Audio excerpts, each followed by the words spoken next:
আসসালামু আলাইকুম রহমতুল্লাহ। অনেক দিন পর আবারও নতুন একটা ভিডিও নিয়ে আসছি তোমাদের সামনে। আসলে আমি সময় সংকলন করতে পারিনি জন্য তোমাদের জন্য নতুন নতুন ভিডিও করতে পারিনি। এবারে আমরা ছোট্ট সোনামণিদের জন্য অতি সহজে কীভাবে ঘর আঁকা যায় সেটি দেখাবো। তোমরা রেডি তো? ওকে, আমরা শুরু করতে পারি। তাহলে প্রথমে আমরা যেটা করতে পারি সেটি হলো একটা ত্রিভুজ দেব। হ্যাঁ, এইভাবে আমরা একটা ত্রিভুজ আঁকি। বুঝতে পেরেছ? একটু অ্যাঙ্গেল করব নিচের দিকে, এই রেখাটা যেমন ঠিক তেমনি করে আবার একটা রেখা দেব,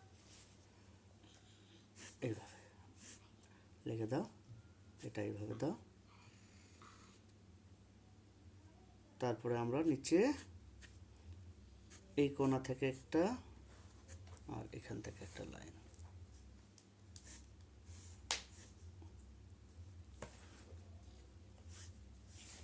এখানে লাগাই দিই। তারপরে কি করব, একটু বের করে দিই লাইনটা, এখান থেকে এটা লাগিয়ে দিই, আবার এখান থেকে এটা লাগিয়ে দিই। সবাই বুঝতে পারছো নিশ্চয়?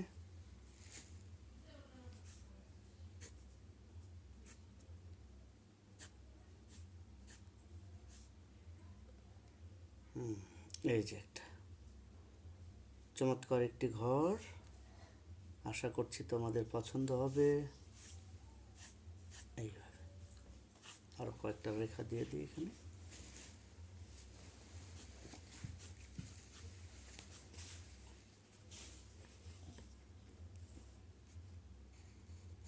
দরজা দিয়ে দিই।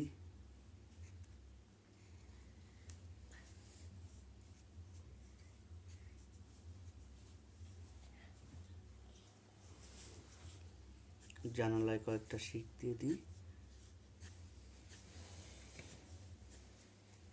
আশা করছি সবাই বুঝতে পেরেছ। এই যে হয়ে গেল আমাদের সুন্দর একটি কুঁড়ে ঘর।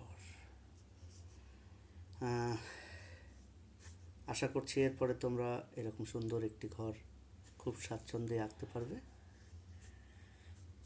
আর তোমাদের যদি ভালো লেগে থাকে তাহলে আমার এই ছবি আঁকাটা সার্থক।